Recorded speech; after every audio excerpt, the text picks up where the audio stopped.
सभी को प्रणाम। जय गुरुदेव। परम पूज्य गुरुदेव, परम वंदनीय माता जी के दिव्य स्वाध्याय में आप सभी का स्वागत है। मन को शांत कर ले, शरीर से स्थिर हो जाएं। गुरु की चेतना से जुड़ने, उनको समझने, उनको अपने अनुभूति में और गहराने के लिए आइए जय घोष और गायत्री मंत्र से आज के स्वाध्याय का क्रम शुरू करते हैं। बोलिए परम पूज्य गुरुदेव की जय। परम वंदनीय माता जी की जय। दादा गुरुदेव की जय। युगाधिपति महाकाल की जय। कमर सीधी कर लें, दोनों हाथ गोद में। ऋषियों के द्वारा अनुभूत ईश्वरीय चेतना को खींच लाने के गुंथन के रूप में शब्दों का इस तरह से चयन कि प्राण चेतना उसके उच्चारण मात्र से हमारे अंतःकरण में, हमारे मन विचार में प्रवाहित होने लगे। इस सुंदर रचना को गायत्री मंत्र के रूप में हमें प्रदान किया गया है। इस मंत्र के द्वारा हम अपनी अंतर चेतना में ईश्वरीय तत्व को गहरा सकते हैं, उस प्राण तत्व को बढ़ा सकते हैं, अपने जीवन को श्रेष्ठ और समुन्नत बना सकते हैं। आइए इस पूर्ण विश्वास के साथ कि भगवान सूर्य की तेजस्वी किरणें माँ गायत्री के प्राण तत्व के साथ ओतप्रोत होकर हमारे अंतःकरण में, हमारे विचारों में, हमारे दृष्टिकोण में, हमारी भावनाओं में प्रवेश करता चला जा रहा है और इन समस्त तत्वों का समावेश के द्वारा हमारा संपूर्ण व्यक्तित्व निखरता चला जा रहा है, श्रेष्ठ होता चला जा रहा है। हम अपने गुरु के अनुकूल होते चले जा रहे हैं, उनके लायक बनते चले जा रहे हैं। ऐसा मनोभाव अंतःकरण में दृढ़ करते हुए आइए महामंत्र गायत्री मंत्र का उच्चारण एक साथ करें। ओम भूर्भुवः स्वाहा तत्सवितुर्वरेण्यं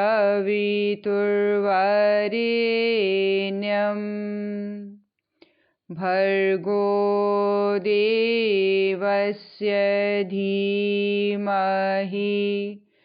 धियो यो नः प्रचोदयात्।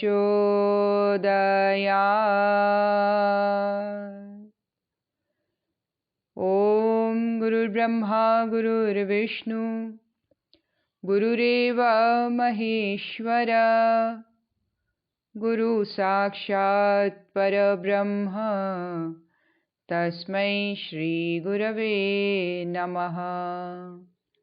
अखंडानंदबोधाय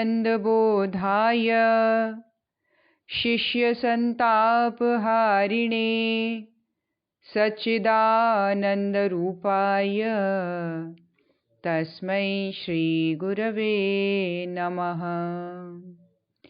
मातृवत् लालयित्री च पितृवत् मार्गदर्शिका नमोस्तु गुरुसत्तायै श्रद्धा प्रज्ञायुता चया श्रद्धा प्रज्ञायुता चया। ओम श्री गुरवे नमः। आवाहयामि स्थापयामि ध्यायामि गंधाक्षतं पुष्पाणि धूपं दीपं नैवेद्यं समर्पयामि ततो नमस्कारं करोमि। ओम श्री गुरुदेवाय नमः। माता भगवते नमः। दादा गुरुदेवाय नमः।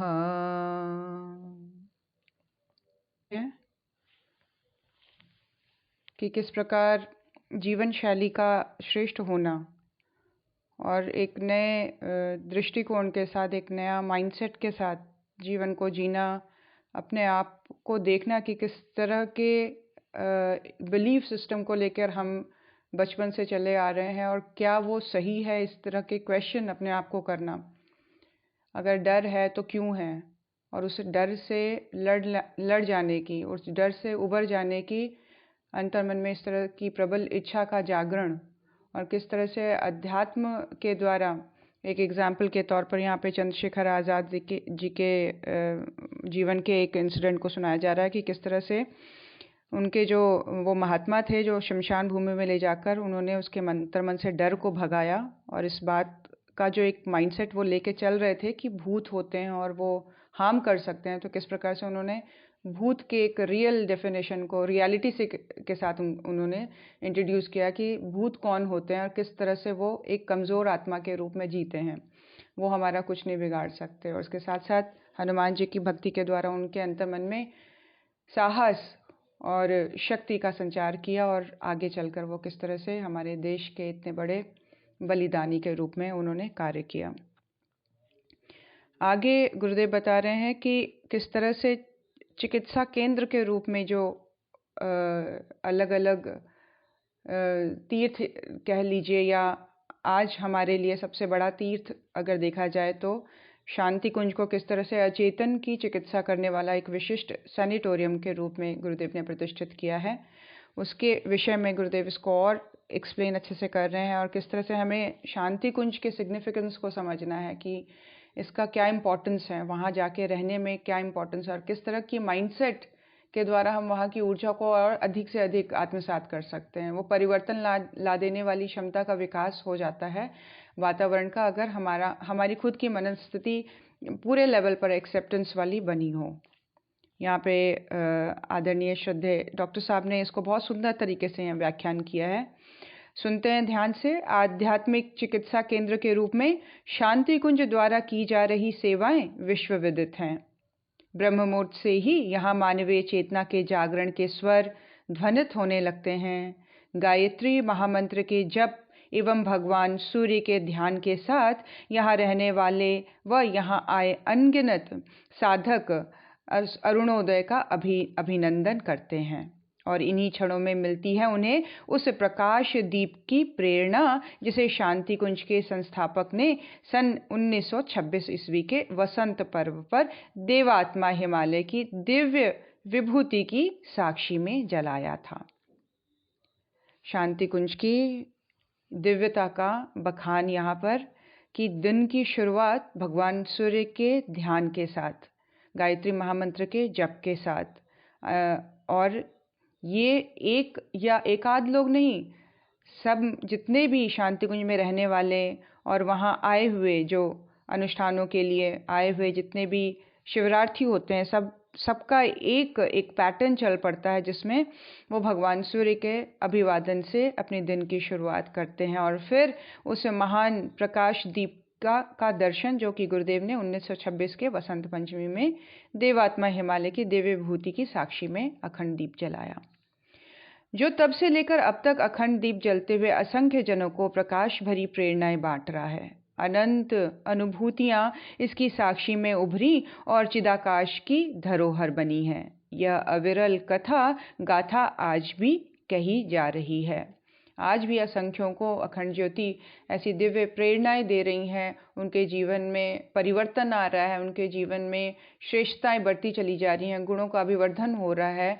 ये सारी चीज़ें अखंड दीप की प्रेरणा से जनमानस को परिवर्तन करने की श्रृंखला गुरुदेव ने 1926 के वसंत पर्व पर चलाई। सूर्योदय के साथ ही इसके मध्यम स्वर मेघ मंद्र हो जाते हैं। शिवालिक पर्वतमालाओं की घाटियों में बसे शांति कुंज के मध्य बनी यज्ञशाला में वैदिक मंत्रों के सविधि सस्वर गान के साथ वहाँ स्वाहा की गूंज उभरती है, तो न जाने कितने लोगों की शारीरिक मानसिक व्याधियाँ एक साथ भस्म होती जाती हैं। यज्ञ जो कि शांति कुंज में हो रहा है, उसकी सूक्ष्मता का महत्व बताया जा रहा है कि बिल्कुल ही वैदिक मंत्रों के सस्वर उच्चारण के साथ जब वहाँ पे स्वाहा का गुंजन होता है तो इसके साथ कई लोगों की शारीरिक और मानसिक व्याधियाँ भस्म होती चली जाती हैं। यह स्वाहा का महाघोष ऐसा होता है जैसे भगवान महाकाल ने विश्व के महारोगों को भस्मीभूत करने के लिए महास्वाहा का उच्चारण किया हो। पवित्र यज्ञ के अनंतर यहाँ आए हुए लोग विशिष्ट साधकों के पवित्र वचनों को सुनते हैं। इनसे उनके विचार चेतना नया प्रशिक्षण पाती है। इस विचार औषधियों के बाद उन्हें माँ गायत्री का महाप्रसाद मिलता है। इतनी सुंदर तरीके से शांति कुंज के रूटीन का विवरण यहाँ पे दे रहे हैं और बता रहे हैं किस तरह से भगवान सूर्य के अभिवादन के साथ महायज्ञ में सम्मिलित होने के द्वारा अपने समस्त शारीरिक और मानसिक व्याधियों का नष्ट करवाना, उस महास्वाहा शब्द के उच्चारण के साथ, जैसे स्वयं महाकाल उस शब्द का उच्चारण कर रहे हों और इस भावना के साथ कि विश्व के सभी रोगों का नाश हो जाए, भस्मीभूत हो जाएं। और इसके उच्चारण के इस प्रक्रिया के बाद वहाँ के विशिष्ट साधकों के द्वारा प्रवचन को सुनने में अपनी विचार चेतना में नयापन लाने का क्रम चल पड़ता है। और उसके बाद वहाँ पर औषधि के रूप में माँ के जिसको बोलते हैं जो अपना भोजनालय है महामाया का, जगदम्बा वंदनीय माता जी का भोजनालय, वहाँ पे महाप्रसाद के रूप में लोग फिर उस औषधि को ग्रहण करते हैं। महाप्रसाद के अनंतर साधक साधिकाएं यहाँ अपने प्रशिक्षण का नया क्रम प्रारंभ करते हैं। इसके द्विआयामी दृश्य हैं। पहले आयाम में 9 दिवसीय सत्र में कार्यक्रम है जो व्यक्ति की आत्म चेतना को परिष्कृत व प्रशिक्षित करने के लिए है। दूसरा आयाम 1 मासीय सत्र के कार्यक्रमों का है जो सामूहिक लोक चेतना को परिष्कृत व प्रशिक्षित करने का है। तो 2 लेवल पर वहाँ पे ट्रेनिंग दी जाती है। 9 दिवसीय ट्रेनिंग जहाँ पे 9 दिनों का अनुष्ठान करवाया जाता है, वो खासकर स्वयं के परिष्कार के लिए होता है, आत्मचेतना के परिष्कार के लिए। और दूसरे डायमेंशन में 1 मासीय सत्र का कार्यक्रम होता है जो कि सामूहिक लोक चेतना के परिष्कार के लिए, सामाजिक राष्ट्रीय लेवल पर चेंजेस लाने के लिए इस ट्रेनिंग को सेट किया गया है। यह प्रशिक्षण संपूर्ण दिवस चलता रहता है। सांझ होते ही भगवान भुवन भास्कर तो विश्व के दूसरे गोलार्ध को प्रकाशित करने चले जाते हैं, परंतु जाते जाते वे यहाँ के साधकों को आशीष देना नहीं भूलते। उनके आशीष की यह लालिमा काफ़ी समय तक साधकों के मन को अपने रंग में रंगती चली जाती है। बहुत सुंदर, बहुत ही सुंदर, बहुत ही जिसको बोलते हैं भव्य कल्पना कर रहे हैं यहाँ पर, किस तरह से भगवान सूर्य के प्रेजेंस में सारे दिन का क्रम चलता रहता है जो मन, अंतःकरण और विचारों को परिष्कृत करता चला जाता है। और सांझ होते ही जब भगवान भास्कर विश्व के दूसरे छोर पे चले जाते हैं तो आशीर्वाद देने के क्रम में वो उस लालिमा के रूप में साधकों के मन में अपनी छाप छोड़ जाते हैं। इसी के साथ साधकों के रंग में रंगी सांझ साधकों के अंतःकरण में विलीन होती है और निशा के प्रथम प्रहर में साधकों के प्रशिक्षण का शेष भाग पूरा हो जाता है। इसके बाद सभी विधाता का स्मरण करते हुए निद्रा लीन होने लगते हैं। विधाता तू हमारा है, वंदनीय माता जी के द्वारा गाया इस भजन को, इस प्रार्थना को गाकर सभी माँ निद्रा की गोद में समाने लग जाते हैं। लेकिन इनमें कुछ ऐसे होते हैं जो अपने अंतराल में गुरु के संकेतों को पल पल अवतरित होते हुए अनुभव करते हैं। वे वो काल है, ये वो समय है निशा का, रात्रि का, जिसमें कई ऐसे साधक हैं जो चैतन्य हैं, जो एक्स्ट्रा कॉन्शियस हैं अपनी साधना को लेकर।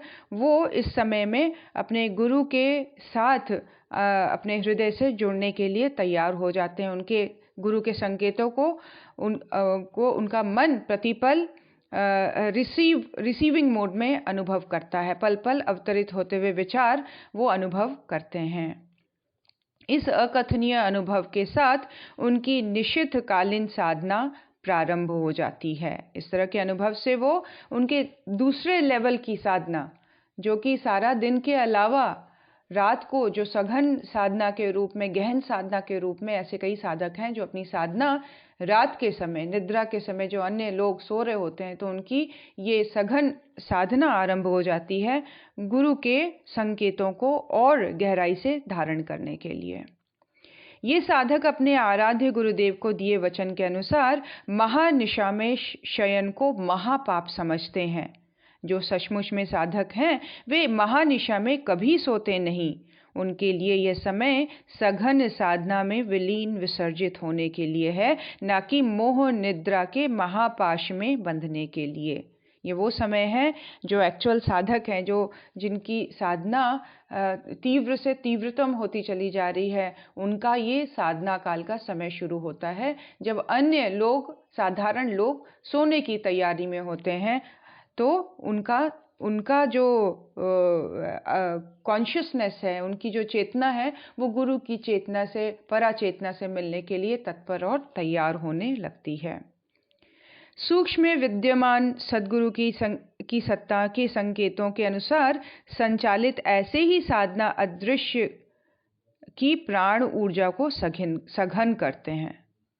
इस समय की जो साधना होती है वो वातावरण के पूर्ण शांत होने के बाद होती है, जहाँ पर फिर संकेतों को पूरी तरह से रिसीव किया जा सकता है। गुरु सत्ता की संकेतों को, उनको संचालित होते देखा जा सकता है और अदृश्य एक प्राण ऊर्जा उनके अंतर्मन में, उनके जीवन में सघन होती अनुभव होती है। युग ऋषि के महाप्राणों में विलीन होने वाले उनके प्रण दृश्य में प्रेरणा बनकर उभरने लगते हैं। युग ऋषि के महाप्राणों में विलीन होने वाले उनके प्रण दृश्य में प्रेरणा बनकर उभरने लगते हैं। गुरु के संकेतों को और क्लियरली, उनके साथ कम्युनिकेशन को और डीप करने का ये बहुत ही सशक्त माध्यम बन जाता है रात्रिकाल की साधना। इन प्रेरणाओं से विचार तंत्र प्रशिक्षित होता है और व्यवहार रूपांतरित। ये जो प्रेरणाएं हैं, जो उस मौन काल में, उस साधना काल में, उस सघन प्राण ऊर्जा के आदान प्रदान के समय, ये इसका जो इम्पैक्ट है गुरुदेव बता रहे हैं, ये समस्त प्रेरणाएं साधक के विचार तंत्र को प्रभावित करती हैं और ये विचार तंत्र को प्रशिक्षित करने के साथ साथ उसके जीवन में व्यवहार जो है वो रूपांतरित होता चला जाता है। पूर्ण रूप से उसके व्यवहार में परिवर्तन आना शुरू हो जाता है। मानव जीवन में शांति कुंज की अदृश्य संवेदनाएं एवं दृश्य क्रियाकलाप चौंकाने वाले प्रभाव उत्पन्न करते हैं। ये प्रभाव किसी एक ही विचार संकल्पना नहीं, बल्कि देव संस्कृति विश्वविद्यालय के अनेकों शोधार्थियों के अनुसंधान का निष्कर्ष है। मानव जीवन में अदृश्य संवेदना एवं दृश्य क्रियाकलाप को चौंका देने वाले प्रभाव उत्पन्न करते हैं शांति कुंज की ये सारे क्रियाकलाप, जो अदृश्य भी हैं और जो दृश्य भी दिखाई दे रहे हैं। इसका प्रभाव जो वहाँ के व्यक्तित्व में बहुत गहरा पड़ता है। इस बात का विचार एक नहीं, बल्कि वहाँ पे शांति कुंज विश्वविद्यालय में रहने वाले अनेक जो रिसर्च करने वाले स्टूडेंट हैं, उनको पूरी तरह से इस बात की अनुभूति हुई है और उन्हें इस तरह से इस पे अनुसंधान किया है, रिसर्च किया है, डेटा निकाला है उन्होंने इस तरह से। पिछले सत्र में देव संस्कृति विश्वविद्यालय के मानव चेतना व योग विज्ञान विभाग एवं नैदानिक मनोविज्ञान विभाग के विद्यार्थियों ने अपने लघु शोध अध्ययन के लिए शांति कुंज को अपना विषय चुना। इस शोध करने वाले छात्र छात्राओं की संख्या 75 थी और इनमें से आधे से अधिक छात्र छात्राओं के शोध की विषय वस्तु यही थी कि शांति कुंज की भांति आध्यात्मिक चिकित्सा का कार्य कर रहा है। किस भांति आध्यात्मिक चिकित्सा का कार्य कर रहा है। उनका रिसर्च का सब्जेक्ट क्या था कि शांति कुंज का जो रूटीन है, शांति कुंज का जो सेटअप है, शांति कुंज का जो सारा कार्य करने की जो पद्धति है, वो सारा कुछ यहाँ आने वाले लोगों पर क्या इम्पैक्ट डालता है, किस तरह से वो उनकी आध्यात्मिक चिकित्सा करता है और आध्यात्मिक चिकित्सा का इसमें जो रूट कॉज है वो किस तरह से इसके ऊपर काम कर रहा है। यहाँ वातावरण, यहाँ प्रशिक्षण, यहाँ की जीवन शैली किस भांति आने वाले लोगों की शारीरिक व मानसिक व्याधियों का शमन करती है। इसके लिए उन्होंने रिसर्च शुरू किया। इसके लिए शोध छात्र छात्राओं ने शांति कुंज के आध्यात्मिक अनुभूतियों के काव्य को अध्यात्म के वैज्ञानिक प्रयोग में रूपांतरित किया, है ना। वहाँ के जो छात्र छात्रा हैं अपने शोध में वहाँ की अनुभूतियों को और वहाँ के वैज्ञानिक प्रयोगों को रूपांतरित किया। इस रूपांतरण में उन्होंने शांति कुंज की अदृश्य एवं दृश्य गतिविधियों के निम्न आयामों की व्याख्या की। जो दिखाई देने वाला और जो सूक्ष्म में होने वाले जो वहाँ गतिविधियां हैं, उनको अलग अलग व्याख्या के रूप में उन्होंने अपने शोध में लिखा। इन शोध विद्यार्थियों ने इस आध्यात्मिक चिकित्सा केंद्र में संवेदित अदृश्य के दिव्य स्पंदनों को अभिप्रेरक कारक यानी कि मोटिवेशन फैक्टर के रूप में स्वीकार किया है। क्या बोलते हैं वो, रिसर्च करने के बाद उन्होंने क्या पाया कि जो शांति कुंज आध्यात्मिक चिकित्सा केंद्र में संवेदित अदृश्य के दिव्य स्पंदनों को, वहाँ पे जो नहीं दिखाई दे रही, जो सूक्ष्म जो वातावरण है शांति कुंज का, उसमें जो तत्व हैं वो मोटिवेशनल फैक्टर के रूप में उन्होंने स्वीकार किया। एक्चुअल जो काम वहाँ पे हो रहा है जो दिखाई नहीं देता है। कई बार लोग जाते हैं शांति कुंज, नए लोग, और वो कुछ अनोखा देखने का प्रयास करते हैं वहाँ के बिल्डिंग्स में, वहाँ के ऊपर के स्ट्रक्चर पे, लेकिन वास्तविकता जो है, जो व्यक्ति को चेंज कर देती है, ट्रांसफॉर्म कर देती है, मोटिवेट कर देती है, वो वहाँ के सूक्ष्म दिव्य स्पंदनों में वहाँ के जो शोधकर्ता है, विद्यार्थी हैं, उन्होंने इस चीज़ को पूरी तरह से अनुभव किया और इस चीज़ को उन्होंने जांचा और इस तरह के डेटा उनको उपलब्ध हुए। उन्होंने यहाँ स्वयं रहकर अनुभव किया कि शांति कुंज में प्रवेश करते ही कोई दिव्य प्रेरणा हृदय में हिलोरे की तरह उठ खड़ी होती हैं और विशेष आदर्शवादी दिशा में कुछ विशेष करने के लिए प्रेरित करती हैं। वहाँ के सूक्ष्म तत्व हमारी विचारधारा को सबसे पहले झंकृत करते हैं, प्रभावित करते हैं, आडोलित करते हैं और पूरी तरह से चेंज लाने के लिए वो हमें प्रेरित करते हैं, मोटिवेट करते हैं। इसके अनुसार इन प्रेरणाओं में इतना प्राण बल होता है कि वे अभिवृत्तियों में परिवर्तित होने लग जाती हैं। धीरे धीरे वहाँ पे रहने के साथ साथ ये जो प्रेरणाएं हैं वो हमारे मनोवृत्ति के रूप में परिवर्तित होने लग जाती हैं, वृत्तियों का रूप धारण करने लग जाती हैं, प्रैक्टिसेस डीप होने लग जाती है। इसी के साथ इन शोधार्थियों ने यह कहा कि शांति कुंज के दृश्य क्रियाकलापों में सर्वप्रथम यहाँ चलने वाला प्रशिक्षण है, जिसे वैज्ञानिक भाषा में कॉग्निटिव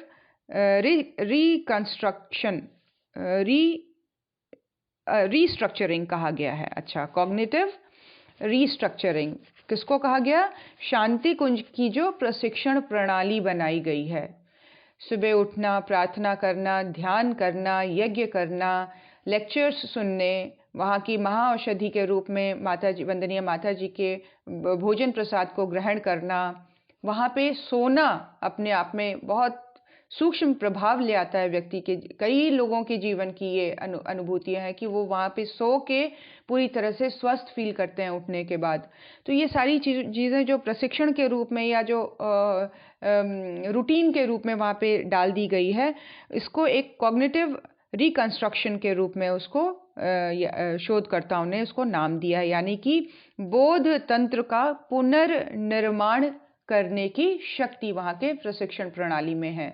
बोध तंत्र यानी कि बोध यानी कि नॉलेज, बोध यानी कि ज्ञान, बोध यानी कि किसी चीज़ का समझ जाना। हम लोगों को अंडरस्टैंडिंग के लेवल पर कई ऐसे चीज़ें जो पूरी तरह से नए रूप ढा दी जाती है इन प्रशिक्षणों के द्वारा।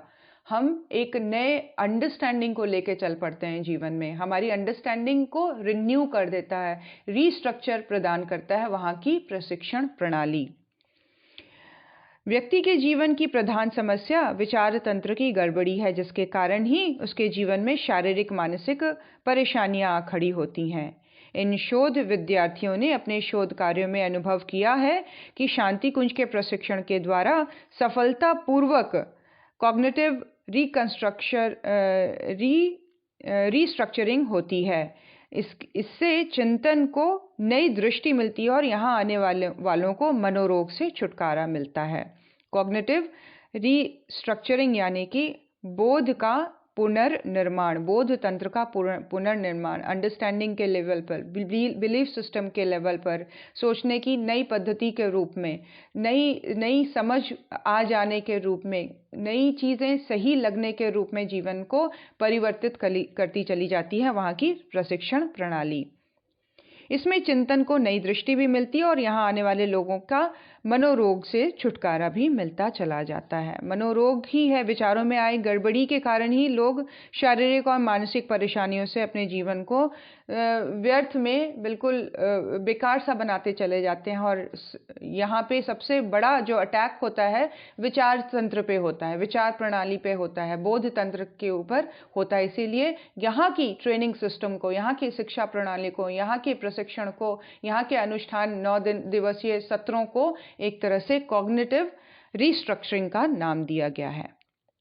शांति कुंज के क्रियाकलापों का अगला आयाम यहाँ की जीवन शैली है, जिसे वैज्ञानिक भाषा में बिहेवियरल मॉडिफिकेशन या व्यवहारिक बदलाव कहा जा सकता है। मतलब ऑलमोस्ट वही बात कि जो यहाँ पे बताया गया था, कॉग्निटिव रिस्ट्रक्चरिंग, या उसको बिहेवियर में आए मॉडिफिकेशन के रूप में उसको देखा जा सकता है। यहाँ के जो क्रियाकलाप हैं उसके अगला जो आयाम है, प्रशिक्षण का जो डिफरेंट एक लेवल है, डिफरेंट जो लेवल है उसको व्यवहारिक बदलाव की प्रक्रिया के रूप में देखा जा सकता है। यह सच है कि व्यवहारिक तकनीकों द्वारा मनुष्य को अनेकों रोगों से मुक्त किया जा सकता है।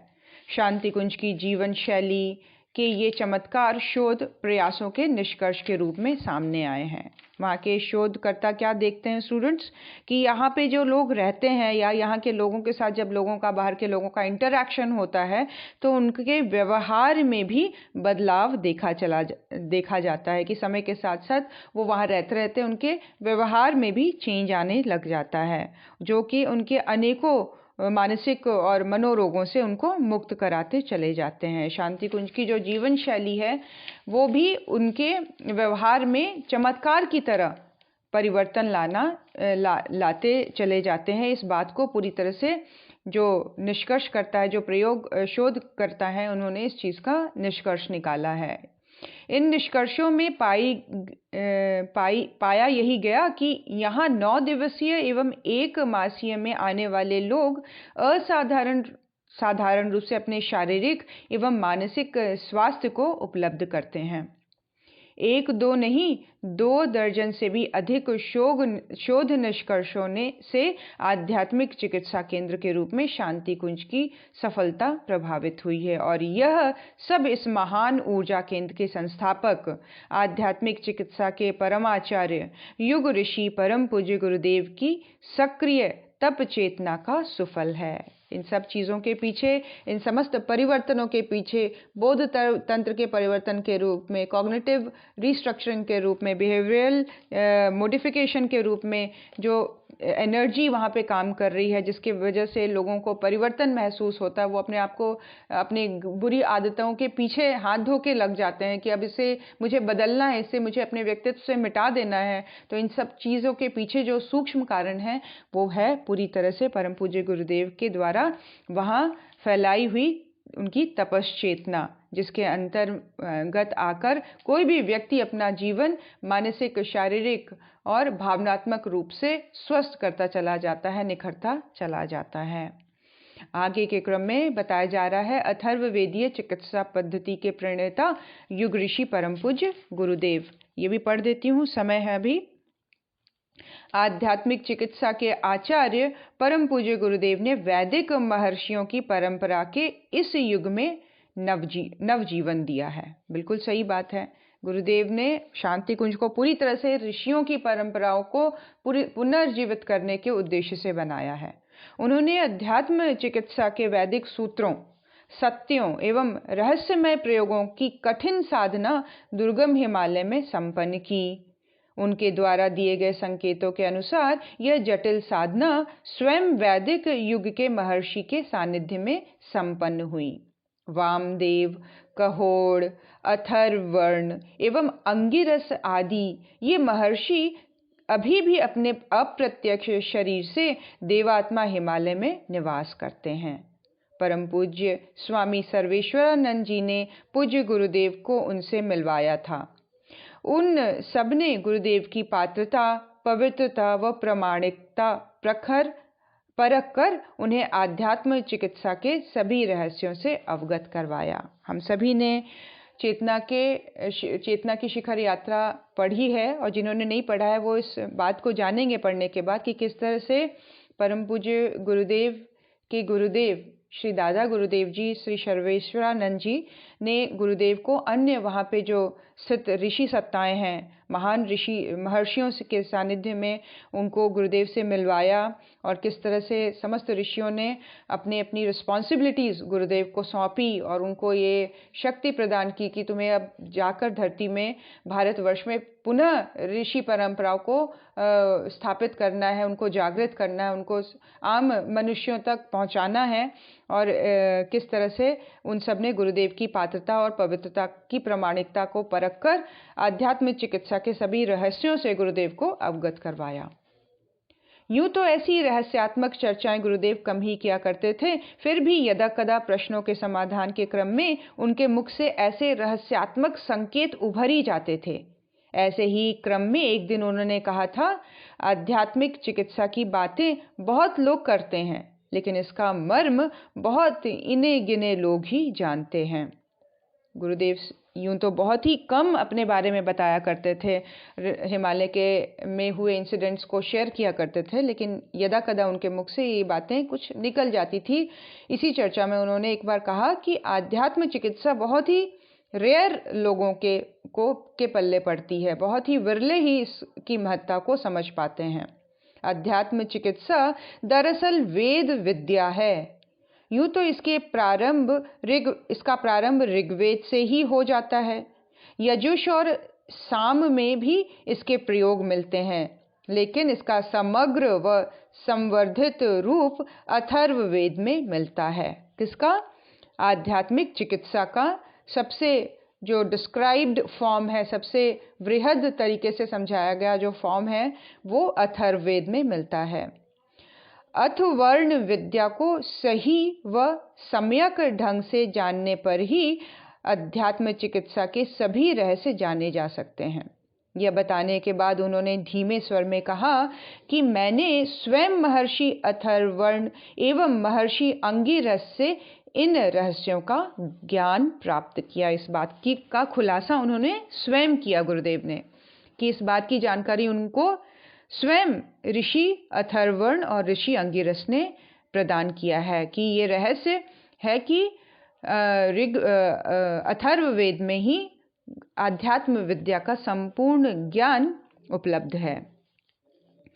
शब्द व्युत्पत्ति के आधार पर अथर्वा शब्द का अर्थ अचंचलता की स्थिति है। अथर्वा मतलब जो कि चंचल नहीं है, पूरी तरह से स्थिर है, अचंचलता की स्थिति।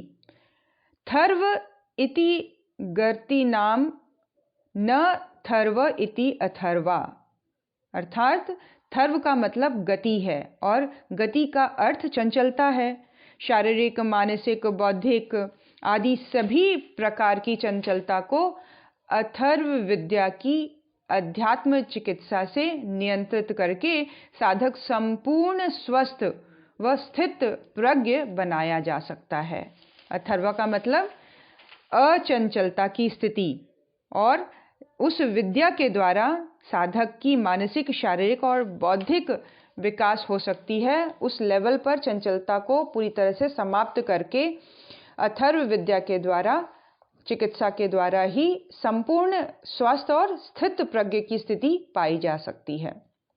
परम पूज्य गुरुदेव के मुख से हमने एक बात और सुनी। वह कहते थे, वैदिक वांग्मय में अथर्ववेद के ब्रह्मवेद, भैषज्य वेद आदि कई नाम मिलते हैं। इन्हीं में से एक नाम अथर्वांगिरस भी है। इसका सत्य यह है कि अथर्वा और अंगिरस ये दो अलग अलग ऋषि थे। उन्होंने ही सर्वप्रथम अग्नि को प्रकट करके यज्ञ चिकित्सा का आविष्कार किया था। बहुत गूढ़ ज्ञान है, बहुत ही डीप यहाँ पे ज्ञान दिया जा रहा है, बड़े ध्यान से सुनेंगे। गुरुदेव यहाँ पे क्या बता रहे हैं कि परम पूज्य गुरुदेव के मुख से हमने ये भी सुना कि वैदिक जो वांग्मय है उसमें अथर्ववेद में ब्रह्मवेद या भैषज्य वेद आदि जैसे कई नाम मिलते हैं। उन्हीं में से एक नाम अथर्वांगिरस है। अथर्वा अंगिरस यानी कि अथर्वा और अंगिरस दोनों ने मिलकर अग्नि को प्रकट किया था, जिसके द्वारा यज्ञ चिकित्सा का आविष्कार हुआ था। अथर्ववेद में अथर्वा ऋषि द्वारा दृष्ट ऋचाएं अध्यात्म परक, सुख कारक, अभ्युदय प्रदान करने वाले और श्रेय प्रेय देने वाली है। और अंगिरस ऋषि द्वारा दृष्ट ऋचाएं अभिचार परक, शत्रु संहारिणी, कृत्यादूषण, शाप निवारिणी, मारण, मोहन, वशीकरण आदि प्रधान हैं। क्या बता रहे हैं? अथर्ववेद को दो पार्ट में यहाँ पे डिवाइड कर रहे हैं। एक, ऋषि अथर्वा के द्वारा जो ऋचाएं वहाँ पे बनी हैं वो सुख कारक हैं, अभ्युदय प्रदान करने वाली हैं, अध्यात्म परक हैं, श्रेय और प्रेय देने वाली हैं। वहीं ऋषि अंगिरस ने जो ऋचाएं विनिर्मित की हैं उनके द्वारा शाप से कैसे मुक्ति मिल सकती है, कैसे किसी के ऊपर मारण, मोहन, वशीकरण को प्रयोग में लाया जा सकता है, शत्रुओं का संहार कैसे किया जा सकता है, इन सारे टॉपिक्स से रिलेटेड है। सार तथ्य ये है कि अथर्वण मंत्र सृजनात्मक और अंगिरस मंत्र संघरात्मक है। बहुत सुंदर कि ऋषि अथर्वा के द्वारा जो दिया हुआ है वो सृजनात्मक है, जैसे सुख को बढ़ाने वाली, अध्यात्म को बढ़ाने वाली, श्रेय देने वाली, ये सारी चीज़ें क्रिएशन ऋषि अथर्वा ने की है। और ऋषि अंगिरस के द्वारा संहारात्मक जो है क्रिएशन, उनके द्वारा इस तरह के मंत्र ऋचाएं उन्होंने बनाई हैं। अथर्ववेद में अथर्वण और अंगिरस दो प्रकार की चिकित्सा विधियां होने के कारण अथर्ववेद को अथर्वांगिरस कहा गया है ना। अथर्ववेद में दोनों का ही संपुट मिला के, दोनों के ही क्रिएशन को कंबाइन करके चला गया, इसीलिए उसको अथर्वांगिरस कहा गया है। शब्द व्युत्पत्ति की दृष्टि से हम अथर्वा का मर्म तो जान चुके, अब यदि अंगिरस का मर्म अनुभव करें तो शब्द व्युत्पत्ति अंगिरस का अर्थ अंगों में प्रवाहित होने वाला रस है। अब देखिए, ये अंगिरस शब्द को गुरुदेव यहाँ पे एक्सप्लेन कर रहे हैं।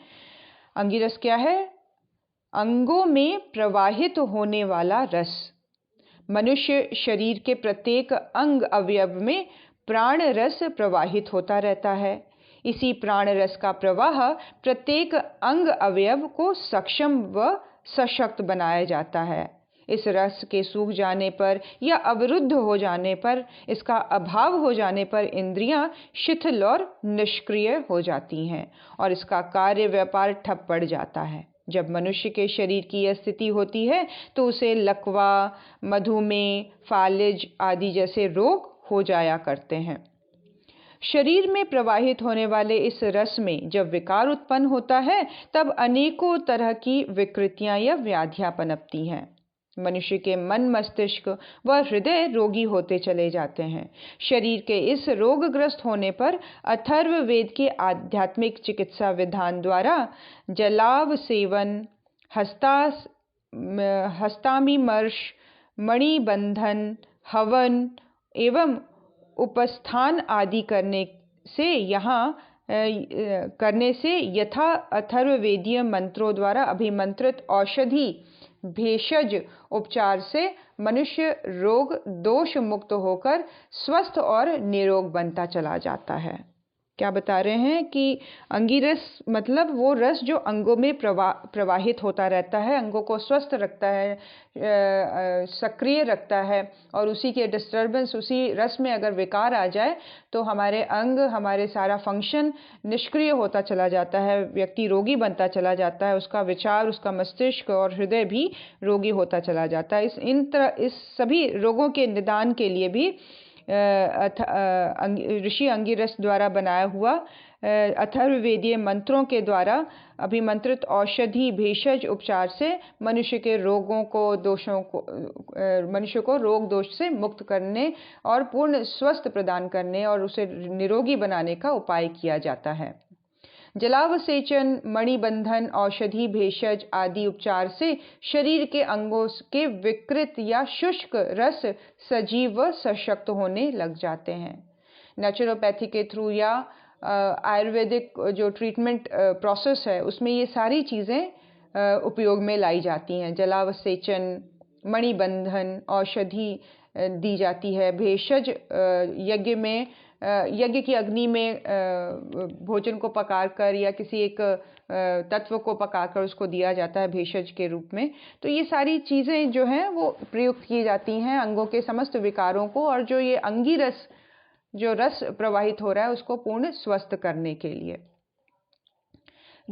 युग ऋषि परम पूज्य गुरुदेव इस अथर्ववेदीय अध्यात्म चिकित्सा के विशेषज्ञ थे। परम पूज्य गुरुदेव इसके मास्टर थे, इसके एक्सपर्ट थे।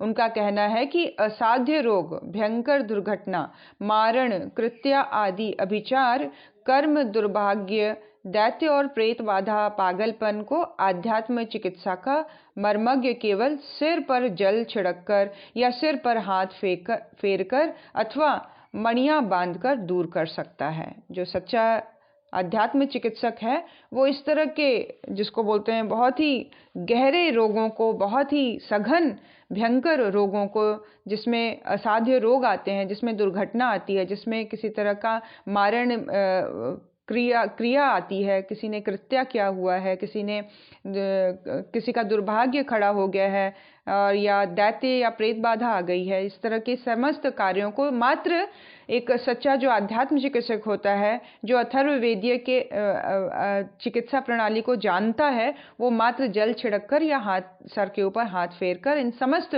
भयानक दुर्घटनाओं से या रोगों से व्यक्ति को मुक्त कर सकता है।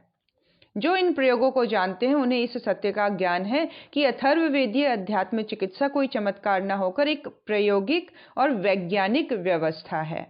अथर्ववेदीय जो चिकित्सा प्रणाली है पूरी तरह से साइंटिफिकली बेस्ड है, साइंटिफिकली ये पूरी तरह से अप्रूव्ड है। परम पूज्य गुरुदेव के ज्येष्ठ पुत्र श्री ओम प्रकाश जी को अपनी किशोरावस्था में उनके साथ रहा करते थे गुरुदेव की आध्यात्मिक चिकित्सा से जुड़ी अनेकों अनुभूतियां सुनाते हैं। ओम प्रकाश जी परम पूज्य गुरुदेव के पुत्र, जिन्होंने गुरुदेव को की आध्यात्मिक चिकित्सा की कई ऐसे अनुभवों से वो गुजरे, वो क्या बताते हैं। उन्हें अभी भी हैरानी होती है कि कैसे एक ही पत्ती, जड़ अथवा किसी छोटी सी आटे से बनी गोली से वे असाध्य रोगों को ठीक कर दिया करते थे। परम पूज्य गुरुदेव की बात बोल रहे हैं कि कोई छोटी सी जड़ी बूटी देकर, कोई जड़ पकड़ाकर या आटे की गोली को ही देकर लोगों के असाध्य रोग वो ठीक कर दिया करते थे। श्री ओम प्रकाश जी बताते हैं कि चिकित्सा के नाम पर हम उन दिनों आयुर्वेद जानते थे। गुरुदेव के ज्येष्ठ भ्राता भी वैद्य थे। उनके द्वारा दी जाने वाली दवाओं का स्वरूप, प्रकार व उनकी विविधता अलग ढंग की हुआ करती थी। गुरुदेव के बड़े भाई वो भी चिकित्सक थे, वैद्य थे और चिकित्सा किया करते थे, पर गुरुदेव का तो सभी कुछ अद्भुत था। यहाँ तो वे सामान्य सी पत्ती द्वारा मरणासन को जीवन दान दे दिया करते थे। श्री ओम प्रकाश जी का कहना है कि उनके प्रयोग में एक विचित्रता थी। वह यह कि जरूरी नहीं कि रोगी उनके समीप हो, उनसे 1000 किलोमीटर दूर होने से भी उनकी चिकित्सा में कोई कमी नहीं आती थी। एक सामान्य से धागे को उसके पास भेजकर वह उसे भला चंगा बना दिया करते थे। वह कहते थे कि इन दिनों तो उन दिनों तो मैं अनजान था, पर आज लगता है कि सचमुच ही यह अथर्ववेदीय आध्यात्मिक चिकित्सा प्रणाली थी। शांति कुंज में तप की अवधि में परम पूज्य गुरुदेव ने अपने विश्व कल्याण संबंधी उच्च स्तरीय प्रयोगों में संलग्न थे और उनकी चिकित्सा का स्वरूप संकल्प प्रयोगों व इच्छा शक्ति तक ही सिमट गया था। रोगी अभी भी ठीक होते थे, उनकी संख्या भी पहले से अनेकों गुना बढ़ गई थी, किंतु अब प्रयोग प्रक्रियाएं बदली हुई थी। अब इन अनेकों के लिए उनका संकल्प ही पर्याप्त था। क्या बता रहे हैं? संकल्प मात्र करने से, इच्छा प्रकट कर लेने मात्र से ही हजारों मील दूर बैठे रोगी की वो चिकित्सा कर दिया करते थे। अब वो स्थिति आ गई थी जहाँ पे उन रोगियों की संख्या भी बढ़ती चली जा रही थी, लेकिन अब उनके जो प्रयोग थी उसकी प्रक्रिया भी अनेकों गुनी तीव्र होती चली जा रही थी। अब इन अनेकों के लिए उनका संकल्प ही पर्याप्त बन गया था। इच्छा मात्र से ही, विचारों के उदयमान होते ही सामने वाला रोगी ठीक हो जाया करता था। जीवन के अंतिम वर्षों में उनकी दृष्टि भविष्य की ओर थी। सन 1989 में जाड़ों में वह अपने कमरे में के बगल वाले आंगन में पलंग पर बैठे थे। उनके पास बैठे हुए अपने शिष्य ने पूछा, क्यों जी, मेरे जाने के बाद तुम लोग आने वालों का किस तरह कल्याण करोगे? गुरुदेव की बात बता रहे हैं, 1989 की बात है, जीवन के अंतिम दिनों की बात बता रहे हैं। वो अपने कमरे के बाहर जो बने हुआ शेड है उसमें बैठे हुए थे, आंगन जैसा, और अपने पास बैठे शिष्य से क्या पूछा गुरुदेव ने, क्यों जी, मेरे जाने के बाद तुम लोग आने वालों का कल्याण किस तरह करोगे? उत्तर में सन्नाटा छा गया, कोई कुछ ना बोला। तब वह स्वयं बोले, देखो, देह छोड़ने के बाद भी मेरी चेतना हमेशा ही शांति कुंज परिसर में व्याप्त रहेगी। भविष्य में जो लोग यहाँ आए उनसे कहना कि गुरुदेव ने केवल शरीर छोड़ा है, वे कहीं गए नहीं हैं, यहीं पर विद्यमान हैं। उनका तप प्राण यहाँ के कण कण में व्याप्त है। तुम लोग इसे अपने मन प्राण में अनुभव करो। गुरुदेव का एक तरह से ये हम सबको आश्वासन है, हम सबको आश्वस्त कर रहे हैं गुरुदेव इस लाइन, इन पंक्तियों के द्वारा। वो क्या कह रहे हैं कि कोई भी अगर शांति कुंज में आए तो उसको ये बोलना कि गुरुदेव का शरीर छूटा है, लेकिन जो गुरुदेव की चेतना है यहाँ के कण कण में समाई हुई है, वे यहीं हैं, कहीं नहीं गए, यहीं पर पूरी तरह से कण कण में समव्याप्त हैं। तुम लोग इसे अपने मन और प्राण में अनुभव करो। मन और प्राण के लेवल पर कौन अनुभव करेगा गुरुदेव को? जिसका विचार शुद्ध है, जिसका अंतःकरण पवित्र है, वो ही व्यक्ति गुरुदेव की चेतना को अनुभव कर सकता है। इसीलिए वो पवित्रता, वो प्राण ऊर्जा अंतर्मन में भर जानी चाहिए। जहाँ हम शांति कुंज अगर जाएं तो गुरुदेव की चेतना को पूरी तरह से हम अनुभव कर सके, उनसे बात कर सके, उनसे हम अपने सवालों के जवाब प्राप्त कर सकें, उनसे हम अपने मानसिक शारीरिक व्याधियों को का पूरा पूरा इलाज करवा सकें। इसके लिए उनकी चेतना से जुड़ना बहुत बहुत ही इम्पॉर्टेंट है। यहाँ पे बता रहे हैं गुरुदेव कि तुम लोग अपने मन और प्राण से मुझे अनुभव करो, ऐसा कहना गुरुदेव कह रहे हैं। और जितने समय यहाँ रहो, यह सोचो कि मैं अपने रोम रोम से, प्रत्येक श्वास से गुरुदेव के तप प्राण को धारण कर रहा हूँ। यहाँ रहकर इधर उधर लोगों को ताकना झांकना नहीं है, वहाँ रहकर गुरुदेव की चेतना को, गुरुदेव के प्राण के अंश को आत्मसात करने का अनुभव करना है कि मैं गुरुदेव के तप प्राण को पूर्ण रूप से धारण कर रहा हूँ। इससे उनकी सभी तरह की चिकित्सा हो जाएगी। इस थॉट प्रोसेस से, इस माइंडसेट से, इस दृष्टिकोण से व्यक्ति अपनी पूरी वहाँ पे ट्रीटमेंट करवा सकता है। गुरुदेव की चेतना से जुड़कर, गुरुदेव के सूक्ष्म प्राण प्रवाह से अपने आप को जोड़कर गुरुदेव कह रहे हैं मैं उसका पूरी वहीं पे चिकित्सा कर दूंगा।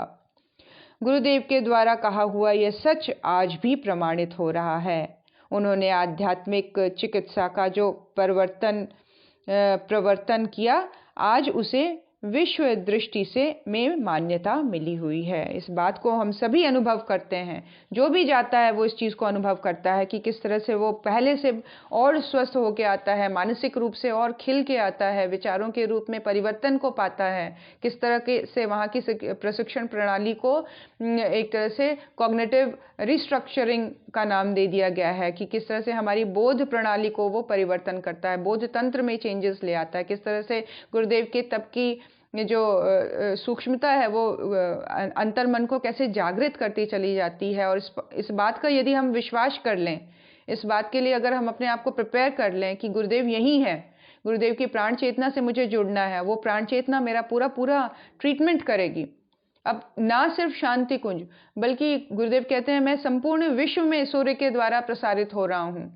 सूर्य अब उनका घर बन गया है गुरुदेव का, और वहां से वो कोने कोने में, सूर्य कहाँ नहीं पहुंचता है, उसी तरह से गुरुदेव की चेतना कहाँ नहीं है।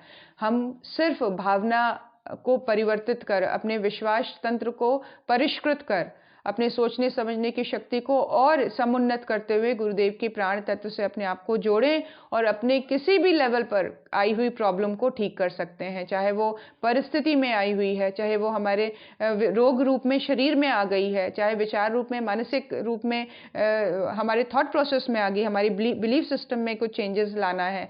हर लेवल पर गुरु चेतना का प्राण तत्व हमारे जीवन पे काम करता चला जाएगा। हमारा जीवन और सुंदर और कमल की तरह खिला हुआ बनता चला जाएगा। इस बात के लिए आश्वस्त करती है गुरु सत्ता हमें। ऐसा पूर्ण विश्वास अंतर्मन में धारण करते हुए गुरु सत्ता के चरणों में शत शत नमन। ओम नमोस्त्वनंताय सहस्त्रमूर्तये सहस्त्रपादाक्षिशिरोरुबाहवे सहस्रनाम्ने पुरुषाय शाश्वते सहस्रकोटियुगधारिणे नमः। सहस्रकोटियुगधारिणे नमः। ओम श्री गुरुदेवाय नमः। माता भगवते नमः। दादा गुरुदेवाय नमः।